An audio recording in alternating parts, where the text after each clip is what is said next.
Hi అండి, welcome to my channel రాళ్ల బండి వారి రుచులు. ఇప్పుడు మామిడికాయల సీజన్ స్టార్ట్ అయిపోయిందండి. అందరూ మామిడికాయతో ఏదో ఒక కొత్త రెసిపీని ట్రై చేయాలని ఆలోచిస్తూ ఉంటారు కదా.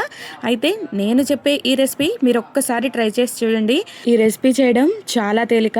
అలాగే మీ ఫ్యామిలీ మెంబర్స్కి రుచి చూపించారంటే వాళ్ళ పాతకాలం రోజుల్ని మీరే గుర్తు చేస్తారు. అయితే దీనికి కావాల్సిన పదార్థాలు ఎలా తయారు చేసుకోవాలో తెలుసుకుందామా. ముందుగా మామిడికాయని స్టవ్ పైన నెమ్మదిగా కాల్చుకోవాలి. కాల్చిన మామిడికాయ పైన తొక్కని ఇలా తీసివేసుకోవాలండి. నేను చిన్న మామిడికాయని ఒకటి తీసుకున్నానండి. ఇలా తొక్క మొత్తాన్ని తీసి పక్కన పెట్టుకున్న తర్వాత మనం మామిడికాయ యొక్క పులుపుకి తగినట్లుగా బెల్లం కూడా యాడ్ చేయాలి. నేను చిన్న మామిడికాయను తీసుకున్నాను కాబట్టి 1 కప్పు వరకు బెల్లాన్ని ఇలా తురిమి పెట్టుకోవాలి. ఇలా బెల్లాన్ని తురిమి పెట్టుకోవడం వల్ల ఈ పచ్చి పులుసు చేయడం చాలా తేలికైపోతుంది. నేను చెప్పినట్టుగా ఎగ్జాక్ట్ గా ఫాలో అయ్యి మీరు ఈ రెసిపీని ప్రిపేర్ చేసుకుంటే చాలా రుచిగా ఉంటుంది. చూసారు కదా, 1 కప్పు వరకు బెల్లాన్ని సిద్ధం చేసుకున్నాను. అలాగే ముందుగా మనం కాల్చి పెట్టుకున్న మామిడికాయను కూడా గుజ్జు మొత్తాన్ని ఇలా తీసి పెట్టుకోవాలి. ఉదయం లేచిన దగ్గర నుంచి అందరూ ఒకటే ఆలోచిస్తారు, మార్నింగ్ టిఫిన్ ఏం చేయాలి, అలాగే లంచ్లోకి ఏం కర్రీ ప్రిపేర్ చేయాలి అని. అలా ఏం తోచినప్పుడు, ఇంట్లో వెజిటబుల్స్ కూడా ఏం లేనప్పుడు ఇలా ఒక్క మామిడికాయతో మీరు పచ్చి పులుసుని ప్రిపేర్ చేసి పెట్టారంటే మీ ఫ్యామిలీ మెంబర్స్ అందరూ ఎంతో ఇష్టంగా ఒక్క ముద్దను కూడా వదలకుండా తినేస్తారండి. అయితే మనం మామిడికాయ గుజ్జుని తీసి పెట్టుకున్నాం కదా, అందులోకి 1/4 టీ స్పూన్ వరకు పసుపుని యాడ్ చేసుకోవాలి. అలాగే 1/2 టీ స్పూన్ వరకు జీరాని ఇలా చేతిలో వేసుకొని కొంచెం క్రష్ చేసినట్టుగా చేసి వేసుకోవాలండి. అప్పుడే ఈ జీరా యొక్క సువాసన పచ్చి పులుసుకి మంచిగా పడుతుంది. ఈ పచ్చి పులుసుకి ఎక్కువ రుచిని తీసుకొచ్చేది ఈ జీరా ఇంకా కరివేపాకు మాత్రమే. కరివేపాకుని కూడా 2 ఈనెల వరకు తీసుకుని చిన్న చిన్న ముక్కలుగా మనం చేత్తోనే కట్ చేసి వేసుకోవచ్చు.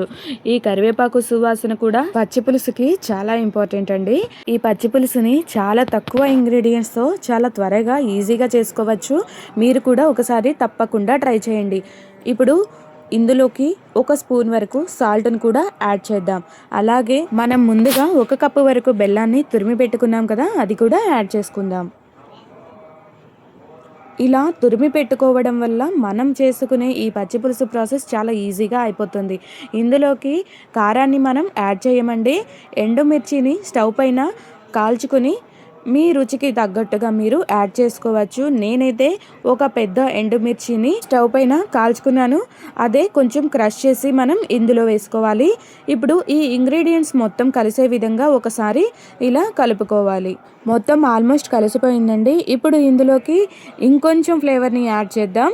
అదే ఇంగువని 1/4 టీ స్పూన్ వరకు ఇందులోకి యాడ్ చేద్దాం.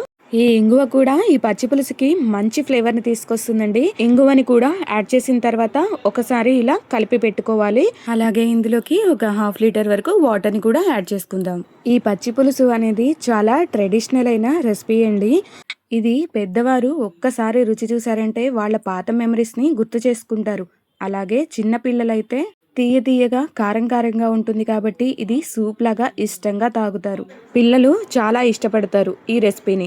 మళ్ళీ చేయమని మిమ్మల్ని అడుగుతూనే ఉంటారు, అంత రుచిగా ఉంటుంది. ఇది చాలా హెల్దీ అయిన రెసిపీ అండి. ఇందులో మనం 1 డ్రాప్ ఆయిల్ని కూడా యూజ్ చేయట్లేదు కాబట్టి పిల్లలకు కూడా ఈ పచ్చి పులుసు యొక్క రుచి చాలా వెరైటీగా అనిపిస్తుందండి. చాలా ఇష్టంగా ఈ రుచిని వాళ్ళు ఎంజాయ్ చేస్తారు. ఖచ్చితంగా మీ ఇంట్లో ఈ పచ్చి పులుసుని ఒకసారి ట్రై చేయండి.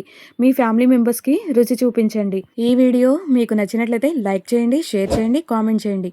మరెన్నో వీడియోస్ కోసం మా ఛానల్ను సబ్స్క్రైబ్ చేసుకోవడం మాత్రం మర్చిపోవద్దు. Thank you.